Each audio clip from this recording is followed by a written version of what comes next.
Buenos días, mis queridos hermanos. Le ruego a nuestro Dios que nos envíe su Espíritu hoy para poder entender su mensaje. Hoy, mis queridos hermanos, vamos a tratar de entender un texto con bastante mucha profundidad. Em,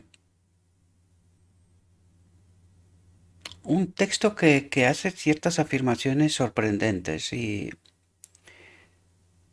vamos a tratar de entender todas esas profundidades, todas, algunas al menos de ellas, ¿verdad? Porque em, no podría decir que lo comprendo todo, ¿verdad? Pero lo que se me ha dado para comprender, pues trataremos de explicarlo, ¿verdad? Porque son declaraciones muy profundas, muy sorprendentes que tienen que ver con el misterio de la piedad, ¿verdad? Que es el asunto que tratamos de entender.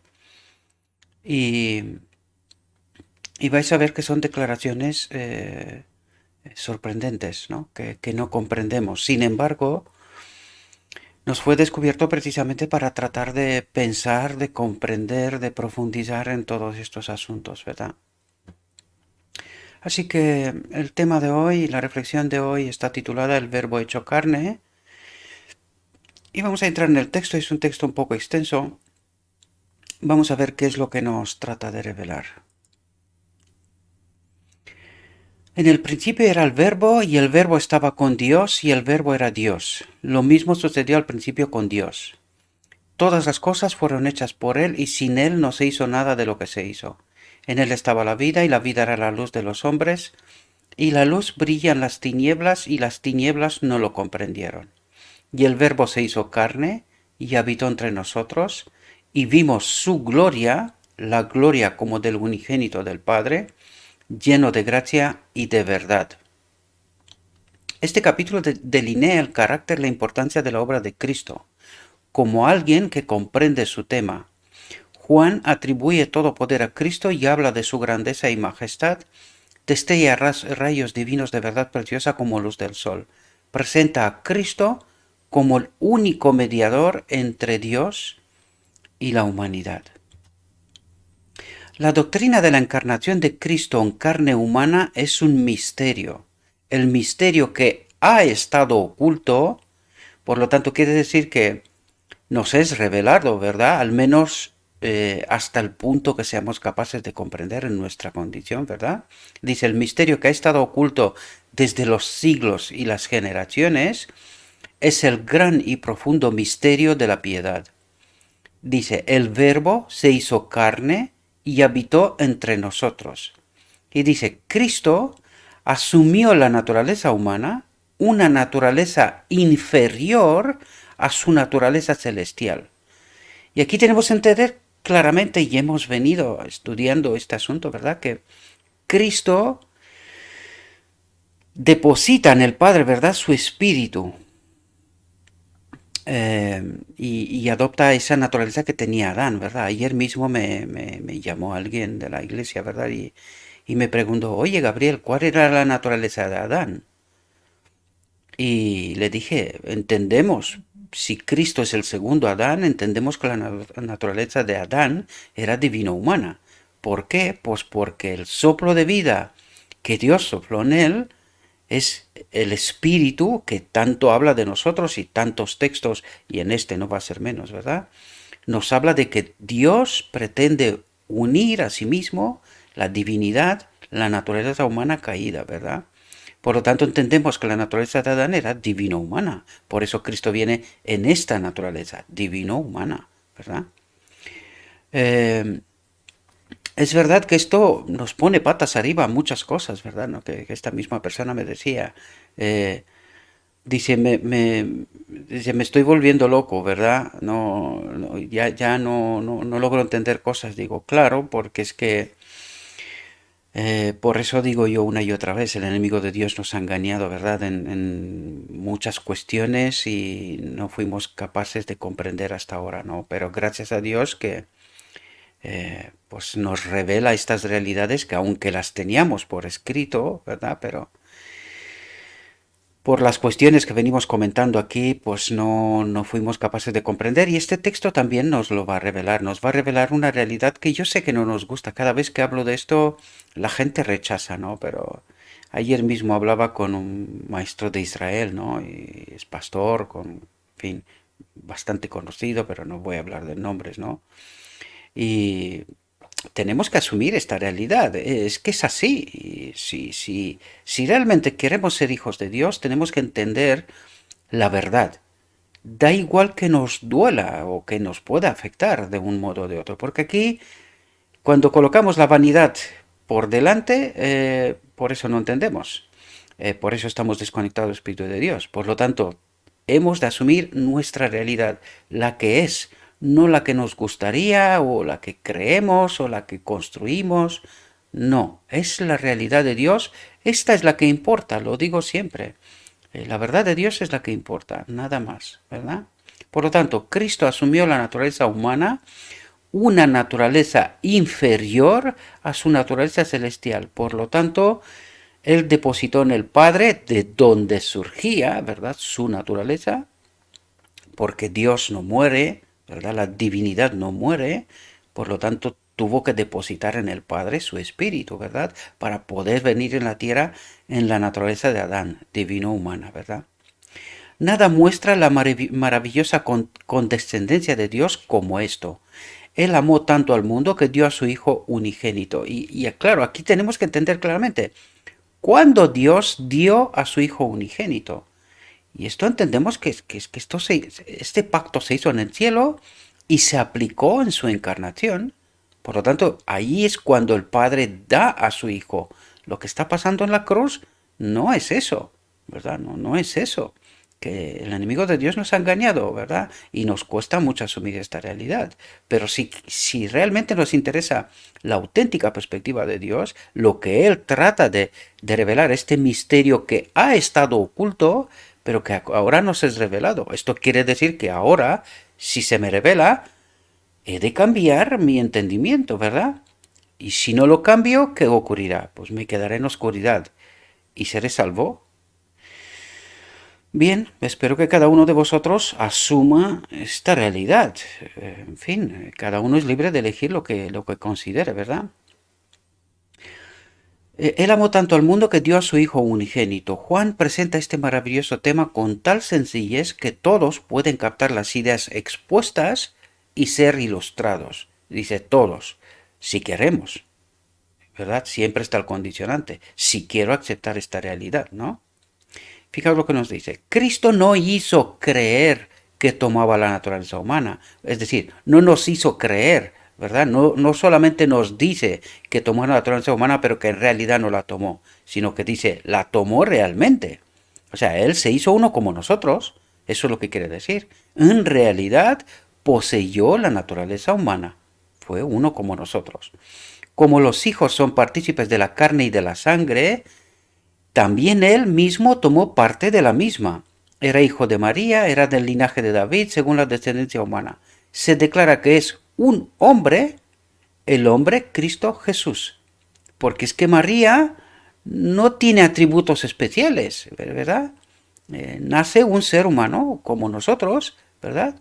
Siempre lo he dicho, con la única diferencia, y este texto nos lo va a resaltar enseguida, con la única diferencia que él no había pecado, por lo tanto, viene conectado con el Espíritu del Padre, ¿verdad? Se declara que su nombre, el hombre Cristo Jesús. Este hombre, escribe Pablo, fue considerado digno de más gloria que Moisés, así como el que ha edificado la casa tiene más honor que la casa.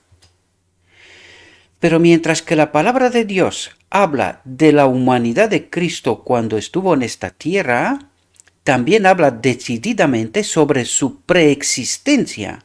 Y vais a ver que nos habla de que Cristo se ofreció como el Cordero de Dios cuando se hizo el pacto, ¿verdad? Por si aparece el pecado en el universo. Ellos lo sabían desde el principio que esto pasaría, ¿verdad? ¿Y cómo pasaría? Porque es Dios, ¿verdad? Pero nos trata de convencer a nosotros, de explicarnos a nosotros que Cristo se ofreció desde el principio, ¿verdad? En ese pacto entre el Padre y el Hijo, Es cuando el Padre acepta el sacrificio del Hijo. Cristo se ofrece voluntariamente como el Cordero de Dios, ¿verdad? Por lo tanto, eso es lo que trata de decirnos. También habla decididamente sobre su preexistencia de Cristo, ¿verdad? Del Cordero de Dios. El Verbo existió como un ser divino, incluso como el Hijo eterno de Dios, en unión y unidad con su Padre. Aquí nos quiere resaltar el hecho de que Él era Dios, ¿verdad? Igual en sustancia como su Padre, la misma naturaleza de su Padre, ¿verdad? Como es normal.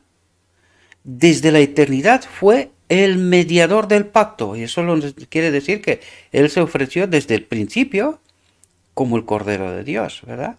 El mediador del pacto, en quien todas las naciones de la tierra, tanto judíos como gentiles, si lo aceptaban, serían bendecidas. El Verbo estaba con Dios y el Verbo era Dios. Y el Verbo es Cristo, ¿verdad? Antes de que los hombres o los ángeles fueron creados, el Verbo estaba con Dios y era Dios. Nos habla de esta preexistencia de Cristo. Era Dios.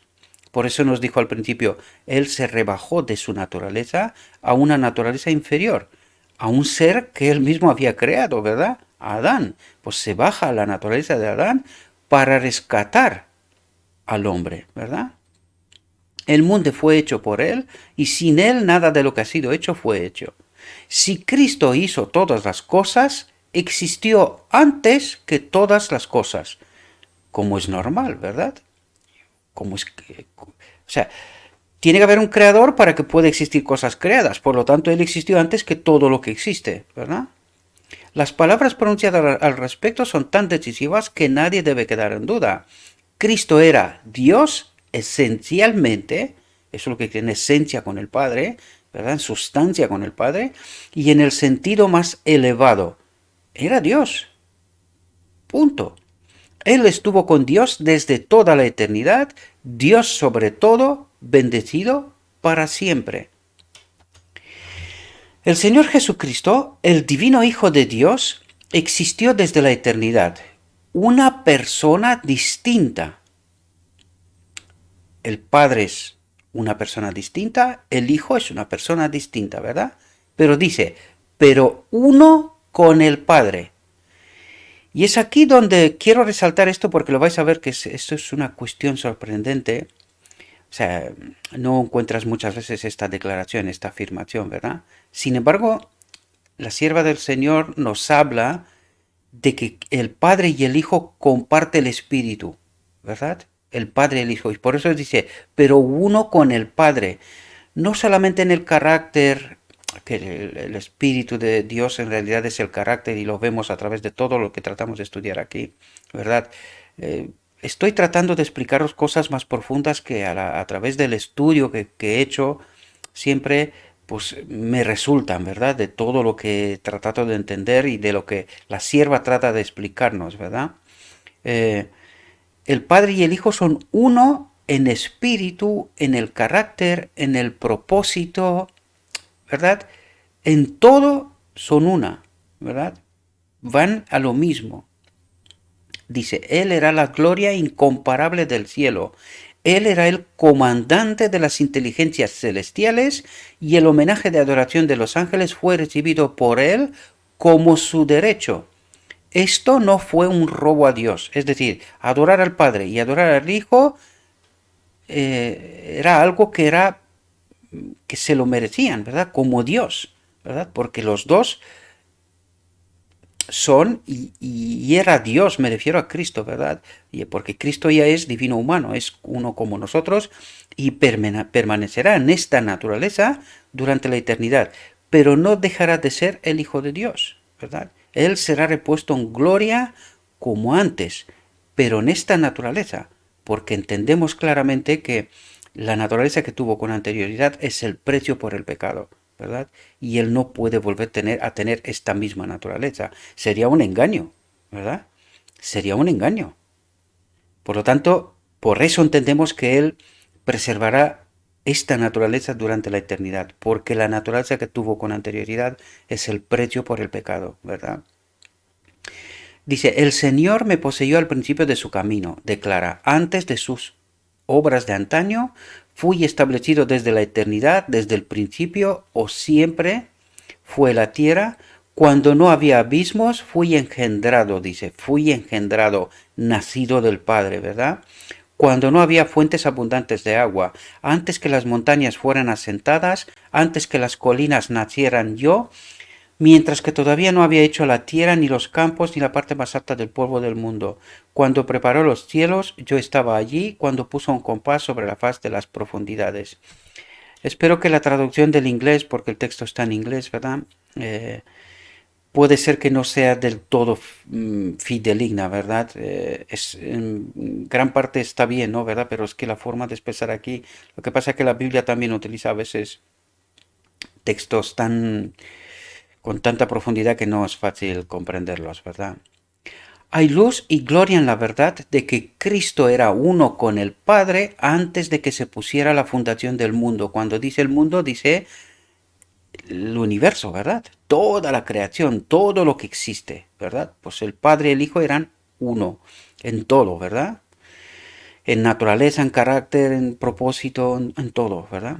Y quiero destacar aquí, veis que nunca habla de el Padre, el Hijo y el Espíritu Santo.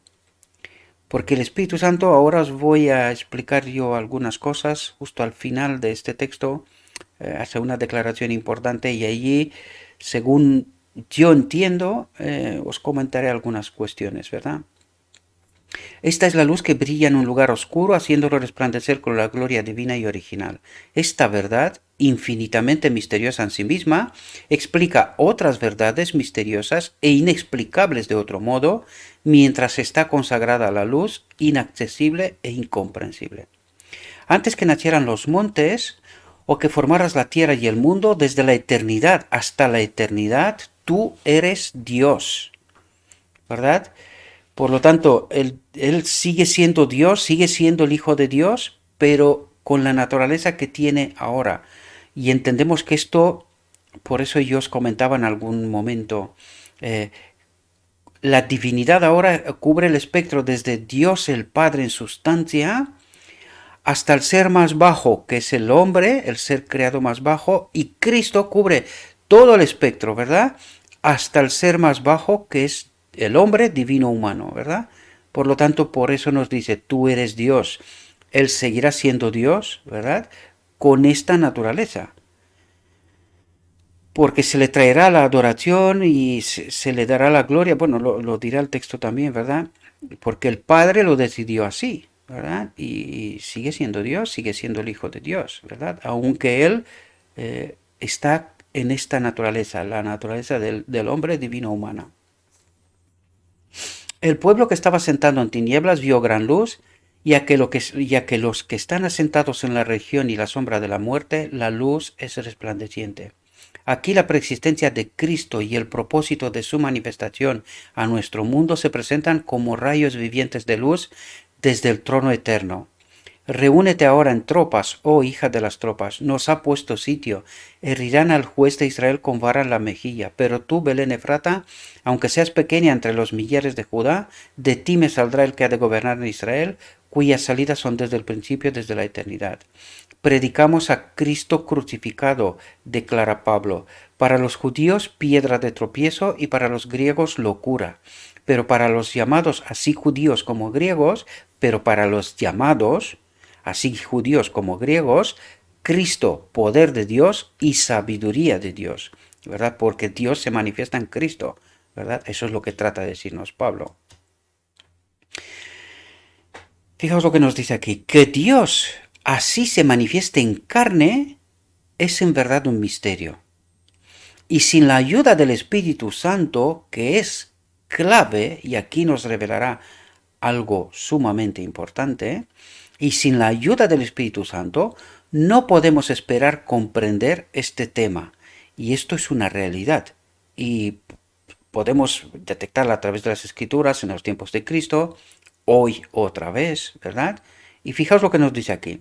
Dice, la lección más humillante que el hombre tiene que aprender es la insignificancia de la sabiduría humana. Y aquí quiere resaltarnos precisamente lo que dijo antes. Sin la ayuda del Espíritu Santo no podemos esperar comprender el Evangelio, ¿verdad? La verdad. Y por eso dice, la lección más humillante que el hombre tiene que aprender es la insignificancia de la sabiduría humana y la locura de intentar, por sus propios esfuerzos, sin ayuda, encontrar a Dios. Y fijaos lo que dice aquí, dice algo sumamente sorprendente. Y vamos a tratar de entenderte por qué nos dice esas cosas, ¿verdad? Dice, puede ejercer sus poderes intelectuales al máximo. Puede tener lo que el mundo llama una educación superior. Dice, lo que el mundo llama una educación superior, porque Dios no la llama así, ¿verdad? Pero aún puede ser ignorante a los ojos de Dios. Puede ser ignorante a los ojos de Dios. Es decir, no entiende nada, ¿verdad? Los filósofos antiguos se jactaban de su sabiduría, pero ¿cómo pesó en la balanza con Dios? Y aquí, ¿qué es lo que trata Dios de decirnos? Que el hombre se puso a crear escuelas de teología, ha convertido la teología en una ciencia, ¿verdad? Por eso nos dice que es locura para Dios, ¿verdad? Esto, lo que el hombre está tratando de hacer, ¿verdad? Porque, ¿por qué llama Dios esto una locura? ¿Por qué dice que es algo que no sirve? Porque la auténtica educación, auténtico entendimiento intelectual viene a través del Espíritu Santo, ¿verdad? Y aquí podemos entender de por qué Dios se revela siempre fuera del marco de lo que son los maestros de Israel, como los llamo yo, ¿verdad? Es fuera del marco de los maestros de Israel. ¿Por qué? Aquí hay muchas sutilezas, hay muchas cosas, ¿verdad? Sé que nos gustan, pero tenemos que entenderlas en su marco correcto, mis queridos hermanos, ¿verdad? Estas escuelas están hechas ¿dónde? En este mundo. ¿Y quién es el príncipe de este mundo?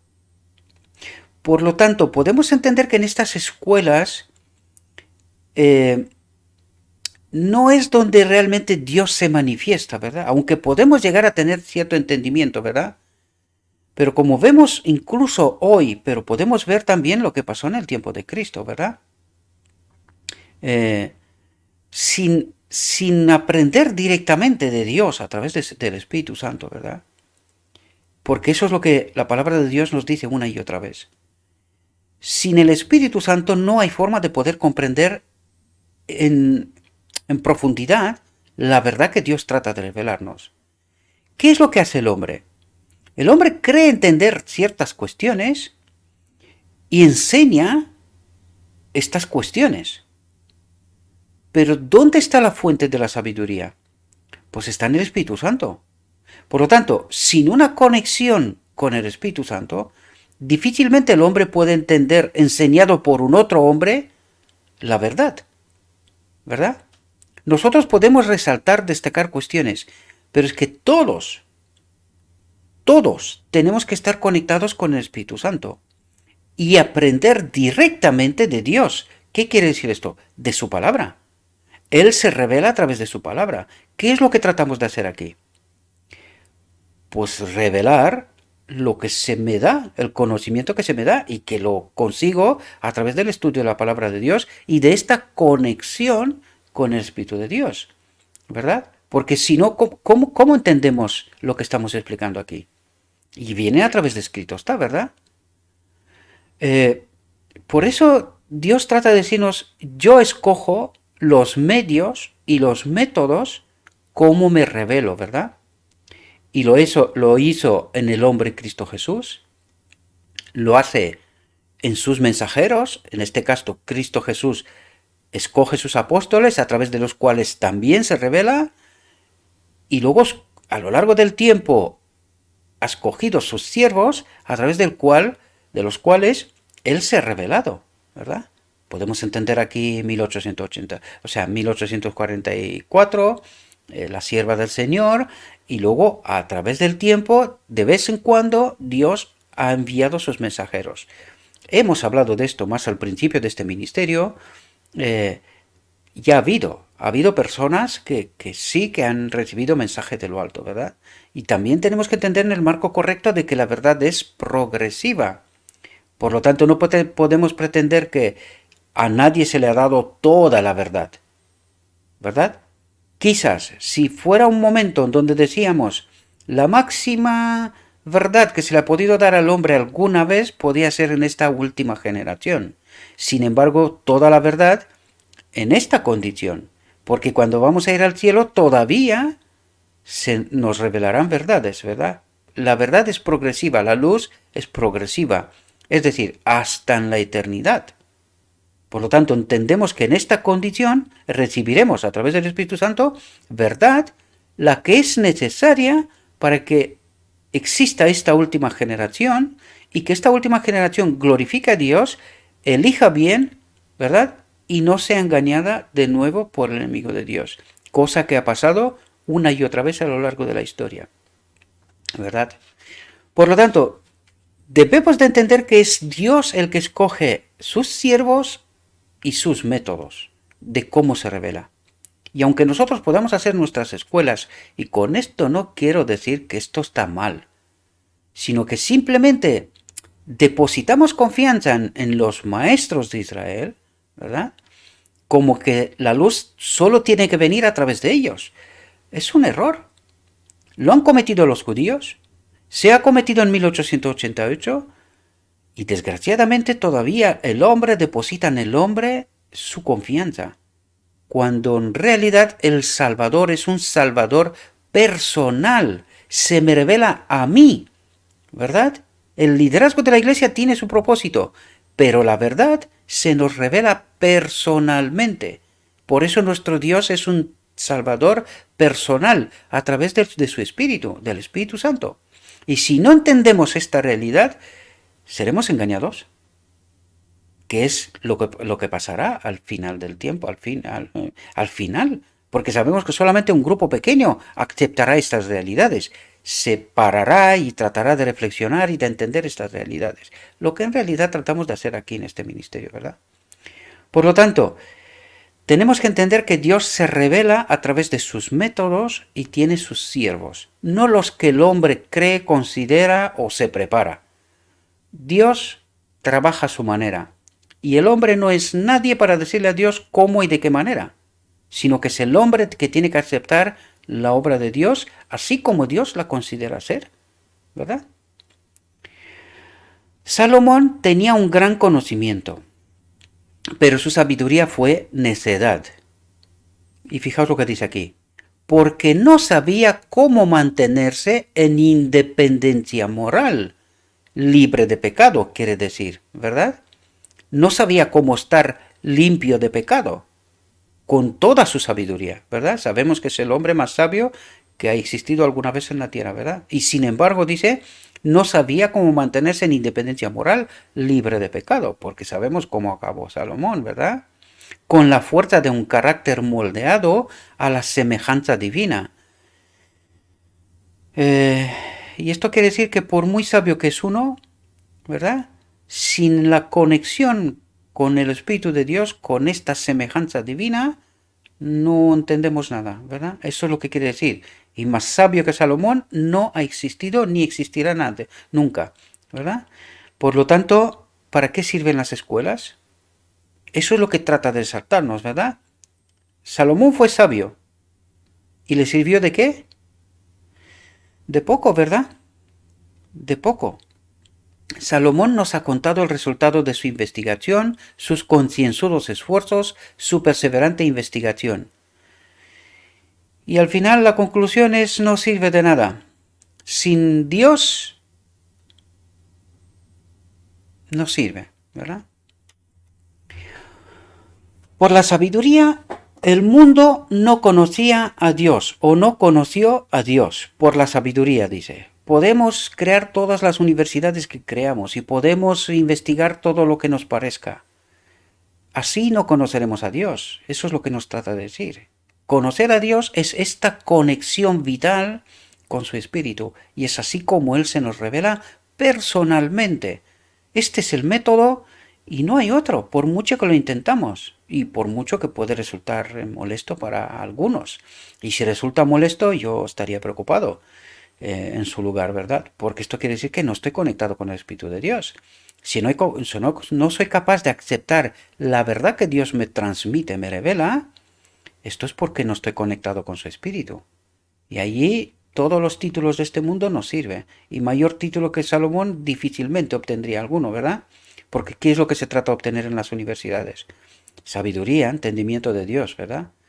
Y este no es el método. No es el método de Dios. Eso nos lo trata de resaltar una y otra vez. Y no es para ofender a nadie, sino que simplemente nos invita al auténtico camino.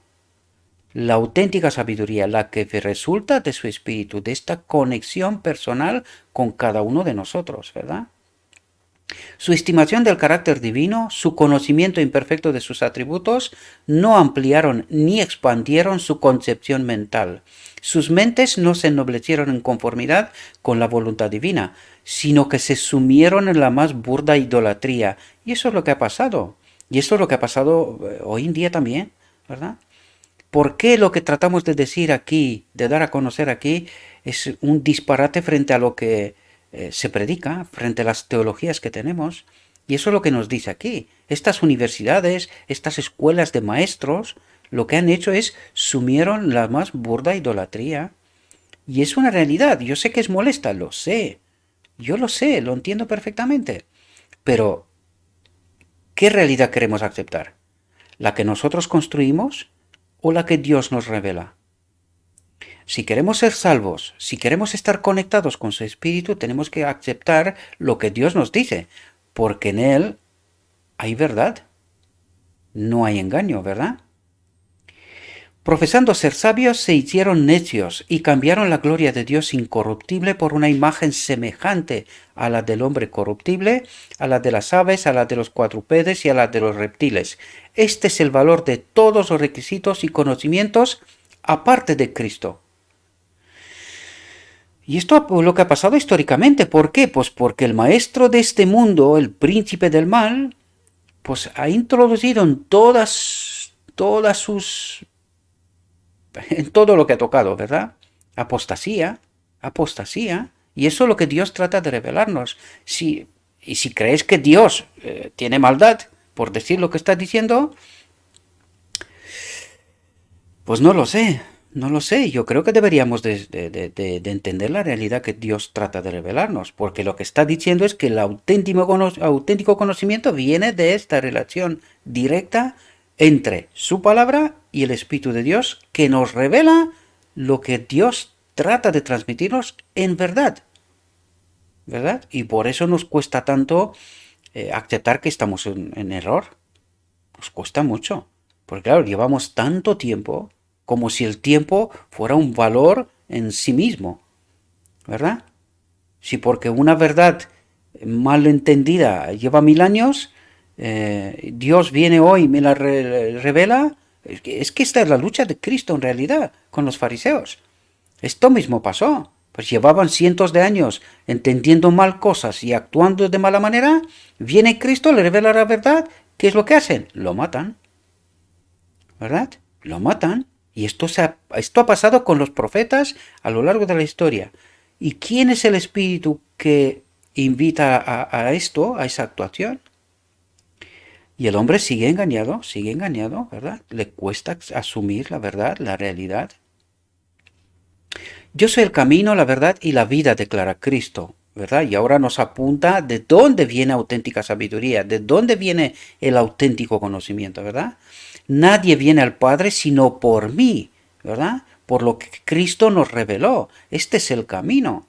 Cristo está investido de poder para dar vida a todas las criaturas. Por lo tanto, mirando a Cristo, entendiendo a Cristo, cómo, con qué poder, de qué manera, qué es la obra que ha hecho y cómo lo ha hecho, es como Él nos puede repartir vida a cada uno de nosotros, ¿verdad? Porque eso es lo que está diciendo. ¿Cómo reparte vida? A través de su espíritu, de esta conexión vital, ¿verdad?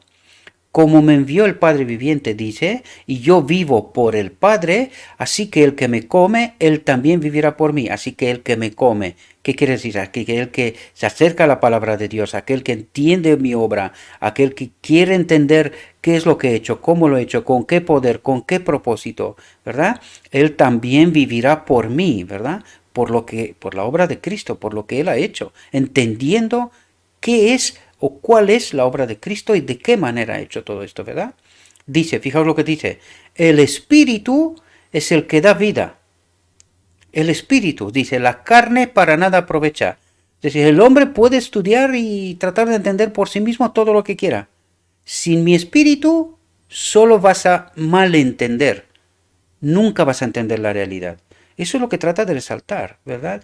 Y tenemos que asumir esta realidad. O moriremos. No hay otro camino, ¿verdad? El Espíritu es el que da vida, la carne para nada aprovecha, las palabras que yo os he hablado son espíritu y son vida, si la aceptamos. Si no aceptamos la realidad que Él nos revela, moriremos, ¿verdad? De cierto os digo, dice de nuevo, viene la hora, y ahora es, cuando los muertos oirán la voz del Hijo de Dios, y los que la oyen, vivirán. Por lo tanto, quiere decir que algunos no oirán. ¿Por qué? Porque no le conocen. ¿Entendéis lo que trata de decir? Cuando Cristo llamará, los que le oyen vivirán, resucitarán, ¿verdad? Y los otros no. O resucitarán, pero no para la vida, ¿verdad? Porque como el Padre tiene vida en sí mismo, atentos aquí, dice, así le ha dado al Hijo tener vida en sí mismo. Y también le ha dado autoridad para ejecutar juicio porque es el Hijo del Hombre.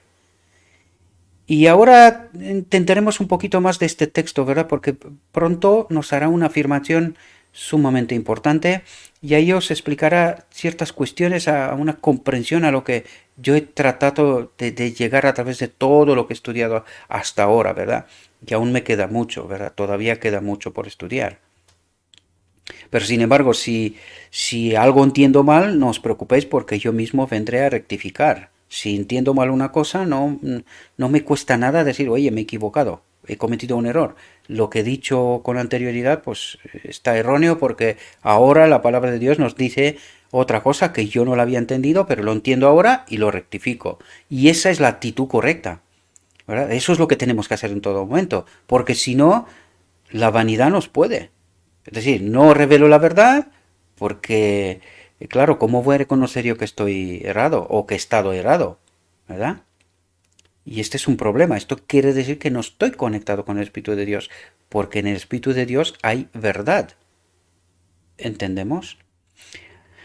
Fijaos lo que nos dice aquí. Dios y Cristo sabían desde el principio de la apostasía de Satanás y de la caída de Adán, por el poder engañoso del apóstata. El plan de salvación fue diseñado para redimir a la raza caída, para darles otra prueba. Atentos, para darles otra prueba. ¿Qué quiere decir? Que nosotros estamos en esta prueba y que tenemos, como Adán, como Cristo, tenemos que elegir bien, en conocimiento. Por eso nos decía antes, el que come de mí, de su palabra, el que entiende su palabra, vivirá. Y el que no la entiende, no vivirá, ¿verdad? Es un condicionante sumamente importante. Por eso nos dice, para darles otra prueba, para que una vez que entendamos la verdad, elijamos bien en esta ocasión, ¿verdad? Cristo fue designado para el oficio de mediador desde la creación de Dios, establecido desde la eternidad, para ser nuestro sustituto y garantía. ¿Sustituto en qué? Para pagar el precio del pecado y garantía a través de la obra que hizo, ¿verdad? Quitándole el dominio de este mundo al enemigo de Dios, quitándole la culpa a Adán, ¿verdad? Antes de la creación del mundo se dispuso que la divinidad de Cristo debería estar envuelta en la humanidad. Aquí hay verdades tremendas, que yo creo que solamente en el cielo lograremos entender toda la profundidad de este asunto, ¿verdad? Porque aquí sabemos que en Cristo vivía el Padre, o sea, el Espíritu del Padre. Utiliza, utiliza un lenguaje, ¿verdad? Que a veces digo yo, sí, lo he pensado muchas veces, ¿no? Parece como que invita a la confusión, ¿no? Pero que por eso nos decía antes, sin el Espíritu de Dios no seremos capaces de distinguir de este texto la auténtica realidad. Y recordad lo que os dije, entre Dios y el enemigo de Dios hay un pacto de tiempo y oportunidad. Por lo tanto, Dios respeta este pacto y no se dirige a nosotros de manera directa. Porque si Dios diría de manera directa, en muy poco texto, realmente nos diría toda la verdad. Y la aceptas o no la aceptas. Pero claro, esto mismo tendría que hacer también el enemigo de Dios. También de manera directa. Por lo tanto, en este pacto se le da al enemigo de Dios tiempo y oportunidad, y el único juez en esto es el hombre. Ya iremos tratando porque hay una reflexión que la vamos a ver pronto. Eh, veremos la condición del hombre como juez en elegir en este gran conflicto, ¿verdad? ¿Cuál es la verdad? ¿Cuál es el plan que se le parece correcto, ¿verdad? Por lo tanto, tenemos que entender que aquí hay verdades profundas y que quizás en la eternidad Cristo mismo nos revelará muchas más cosas, ¿verdad? Pero aquí sabemos que Cristo era un ser humano y que en él habitaba el Espíritu del Padre. Esto es lo que trata de decir aquí. La divinidad de Cristo debería estar envuelta en la humanidad. Es difícil entender esto y vais a ver que hay una expresión todavía más y que te queda ahí que no sabes realmente qué es lo que está pasando, ¿verdad? Que nos dice una cosa, nos dice aparentemente como si la contraria. ¿Qué pasa aquí, verdad? Fijaos lo que dice, un cuerpo, dijo Cristo, me preparaste. ¿Desde cuándo? Desde el inicio. El cuerpo de Cristo. Esto también nos tendría que decir que el Padre, como arquitecto de toda la creación, todo lo tiene previsto, hasta el cuerpo que yo tengo aquí, ¿verdad? Y todos tenemos. Es decir, nuestra existencia estaba prevista en el plan de Dios desde el principio. ¿Entendemos? Eso sugiere, ¿verdad? Un cuerpo, dijo Cristo, me preparaste, pero no vino en forma humana hasta que expiró el cumplimiento del tiempo. Y dice, no vino en forma humana, ¿verdad? Como un ser como nosotros, hasta que expiró el cumplimiento del tiempo. Luego vino a nuestro mundo un bebé en Belén. Aquí hay realidades que se nos escapan, ¿verdad? Hay mucha más profundidad y solamente en el cielo, supongo, tendremos más conocimiento sobre esto. Fijaos lo que dice aquí, porque aquí viene a explicar un poquito lo que tratábamos de entender arte. Y dice, a nadie nacido en el mundo, dice, a nadie nacido en el mundo, ni siquiera al más dotado de los hijos de Dios, se le ha concedido jamás una demostración de gozo, dice. ¿Y qué es lo que trata de decirnos aquí? Porque fijaos como otra vez en este lenguaje, en esta metáfora, es realidad, pero utiliza como una metáfora para poder entender una realidad profunda. ¿Y qué es lo que quiere decir? Que a nadie nacido en el mundo, ni siquiera al más dotado de los hijos de Dios, se le ha concedido jamás una demostración de gozo como la que recibió el bebé nacido en Belén. El bebé nacido en Belén. ¿Qué quiere decir? Que Cristo nació conectado con la divinidad. Y dice, a nadie nacido en el mundo, porque Adán no nació, fue creado. Y el único, después de Adán, el único ser que ha nacido conectado con la divinidad es Cristo. Nadie más. ¿Entendemos? Por eso es el patrón, el modelo, ¿verdad? Para nosotros. Ángeles de Dios cantaron sus alabanzas sobre las colinas y llanuras de Belén. Gloria a Dios en las alturas cantaban y en la tierra paz, buena voluntad para con los hombres. o que hoy la familia humana pudiera reconocer esta canción. Entonces se hace la declaración, luego se toca la nota, luego se inicia la melodía, se hinchará y se extenderá hasta el fin de los tiempos y resonará hasta los confines de la tierra. Es gloria a Dios, es paz en la tierra, buena voluntad para los hombres.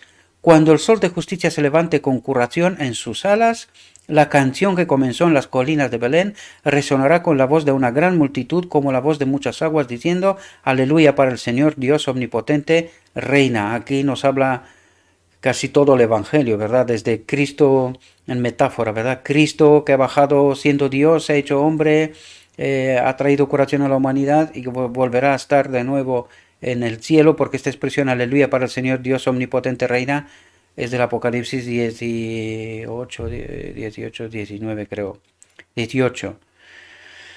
Cuando Cristo quita la ropa de sumo sacerdote y se pone la ropa de rey de reyes, ¿verdad? Pues esta es la afirmación de entonces. Por lo tanto, toda esta metáfora nos habla de todo el Evangelio, de todo el proceso de Cristo preexistente hasta Cristo rey de reyes al final del tiempo. Y fijaos porque aquí nos viene a explicar la obra de Cristo, ¿verdad? Una vez que entendemos que en la encarnación se hizo el sacrificio para la expiación, ¿qué es lo que quedaba? Y ahora nos dice precisamente esto, ¿qué es lo que quedaba? Por su obediencia, dice, a todos los mandamientos de Dios, Cristo obró una redención para el hombre. ¿Cómo? A través de la obediencia. ¿Entendemos? Por lo tanto, no nos habla de la cruz, no nos habla del sacrificio de la cruz como la expiación, ¿verdad? Sino que hay que entender claramente que la expiación es toda la obra de Cristo y que la expiación es la unión de las dos naturalezas. En la cruz no pasó esto, pasó al revés, ¿verdad? Por lo tanto, ¿qué es lo que tenía que hacer Cristo? Obedecer ahí donde Adán cayó, no obedeció, ¿verdad? Por lo tanto dice, por su obediencia a todos los mandamientos de Dios, Cristo obró una redención para el hombre, le quitó el dominio a Satanás, porque había dicho que el hombre no puede obedecer. Cristo vino y demostró que el hombre conectado con la divinidad puede obedecer en perfecta armonía la ley de Dios, ¿verdad?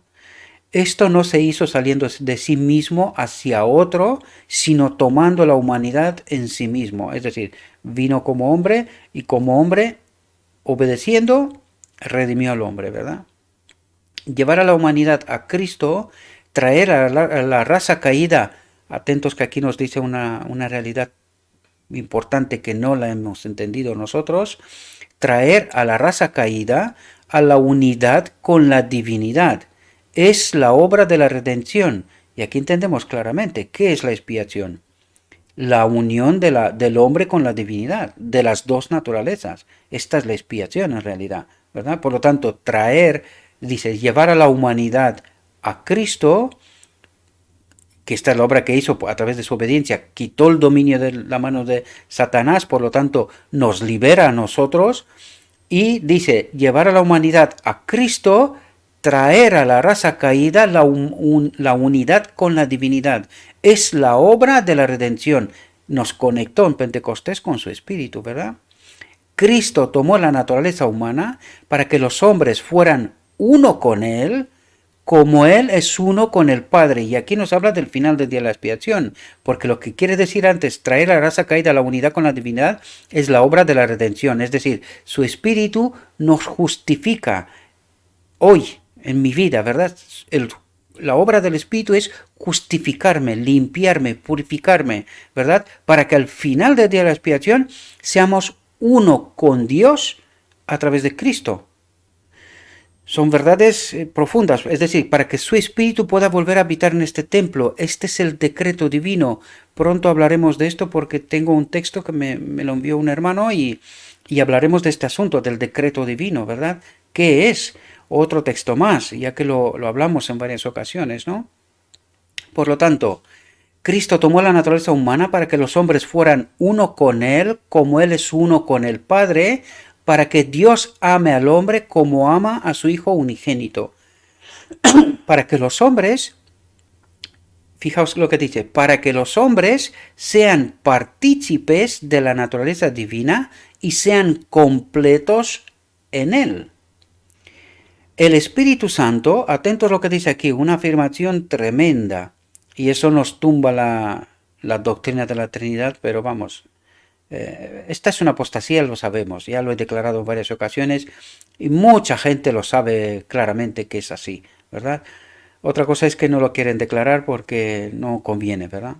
Pero fijaos lo que dice aquí. El Espíritu Santo que procede del unigénito Hijo de Dios.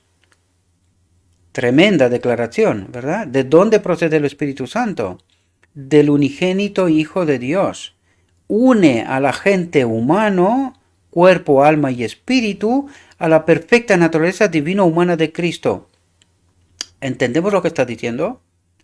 Esta es la obra del Espíritu de Cristo en nosotros hoy, ¿verdad? Por tanto, dice, el Espíritu Santo, que procede del unigénito Hijo de Dios, une a la gente humano, al hombre, cuerpo, alma y espíritu, a la perfecta naturaleza divino-humana de Cristo.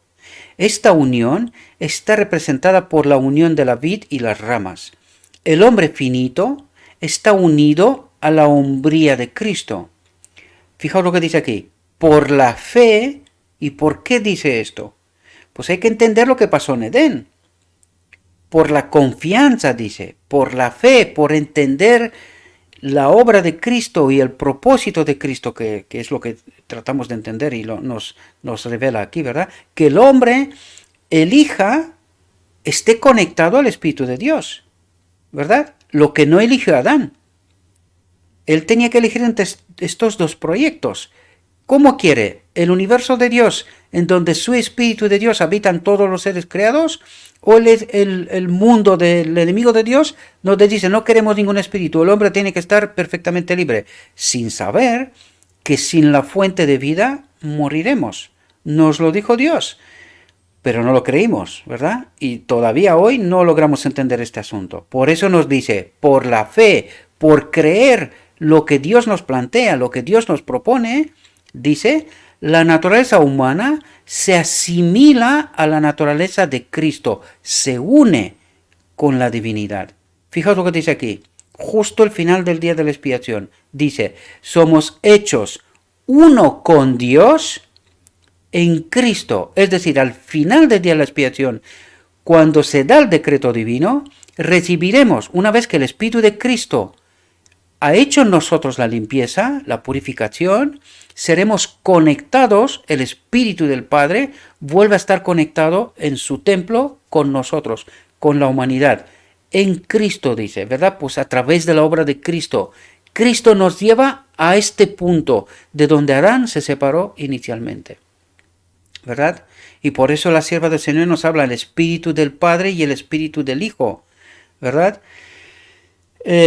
Aquí hay una realidad tremenda porque quería explicaros esto, ¿verdad? Y lo voy a hacer en este momento. Os planteo que penséis sobre este asunto. Es lo que yo estoy pensando y me viene en la mente una y otra vez. Cuando Dios nos habla de su propósito de habitar en todos los seres creados, tenemos que entender que según el ser y el propósito que tiene, ¿verdad? El hombre, el ángel, en fin, cada ser creado tiene un propósito, una misión en este gran universo, ¿verdad? Por lo tanto, entendemos que el espíritu que está entre Padre y el Hijo no tiene las mismas atribuciones en los ángeles, por ejemplo. Es el mismo espíritu que habita en los ángeles, pero no tiene todos los atributos, ¿verdad? Sino que está limitado a las funciones que el ángel tiene. Y en el hombre, más de lo mismo también. Esto es un pensamiento que yo tengo, ¿verdad? Es decir, cada ser tiene sus atributos, su misión, su rol. Por entenderlo de alguna manera, no sé si es bueno decir esta palabra del rol, ¿verdad? Pero tiene su misión, su propósito. Por lo tanto, el espíritu que se le da, de alguna manera está condicionado a la condición del ser creado, ¿verdad? Porque Dios tiene vida en sí mismo, pero no lo sé si realmente el hombre tiene los mismos atributos que tiene el espíritu que vive en otros seres, ¿verdad? Esto es un pensamiento que lo tengo, os lo planteo para pensar, no es letra de ley, es simplemente es mi Es algo que estoy pensando, ¿verdad? Porque no puede ser que el Espíritu que esté en Cristo en mí tenga los mismos atributos. Porque yo creo que hay diferencias. Me veo a parar en esto, no quiero decir ninguna idiotez, ¿verdad? Espero que lo que estoy diciendo no sea una locura, es lo que yo pienso, ¿verdad? Eh, lo que me resulta de todos los textos y de lo que trata de decirnos, ¿verdad? Como que el Espíritu de Dios tiene ciertos atributos específicos según el ser que fue creado, ¿verdad? Es un pensamiento que tengo, pero puede ser que sea un error. Simplemente os lo planteo. Dejadme vuestras opiniones en los comentarios, en el canal de Telegram, ¿verdad? Si es un error. No es letra de ley, es un pensamiento, simplemente no sirve para mucho más, ¿no? Pero es algo que se me viene en la mente, ¿no? Porque entiendo que no es lo mismo en todos los seres creados. El Espíritu de Dios tiene distintos atributos según el ser y según su propósito, ¿verdad? Es un pensamiento nada más. Descartarlo si creéis que es una barbaridad, descartarlo. No tengo textos, al menos por ahora, para afirmar con fundamentos, ¿verdad? Es solo un pensamiento y os lo traslado para que lo penséis, ¿verdad? Simplemente era esto. Si consideráis que es una locura, descartarlo y no hay ningún problema, ¿verdad? Bien, mis queridos hermanos, espero que esta reflexión os pueda ayudar de algo, que podamos entender realidades más profundas. Eh, Os ruego, os dejaré en las descripciones, dejaré el texto original, aunque esté en inglés, pero bueno, ya tenéis aquí la traducción aproximadamente bien, aproximadamente. Eh, Os invito a que vosotros mismos reflexionéis sobre estas realidades. Es un texto que tiene mucha profundidad y dice muchas cosas. No es fácil abarcar en una sola hora todas esas realidades, pero he tratado de explicaros desde la perspectiva que yo tengo, ¿verdad? Reflexionando sobre este texto. Así que le ruego a nuestro Dios que nos envíe su Espíritu, que sigamos profundizando, tratando de entender realidades. Y aquí seguiremos trayendo textos y reflexionar sobre ellos, de tal manera que poco a poco lleguemos a comprender cuanto más la verdad. Preparar esta última generación, ¿verdad? Que tiene que tener las ideas lo más claras posibles para que no sea engañada, ¿verdad? Os deseo, mis queridos hermanos, que tengáis un próspero día y que en todo lo que os he dicho os lo he dicho en nombre de Cristo Jesús. Amén.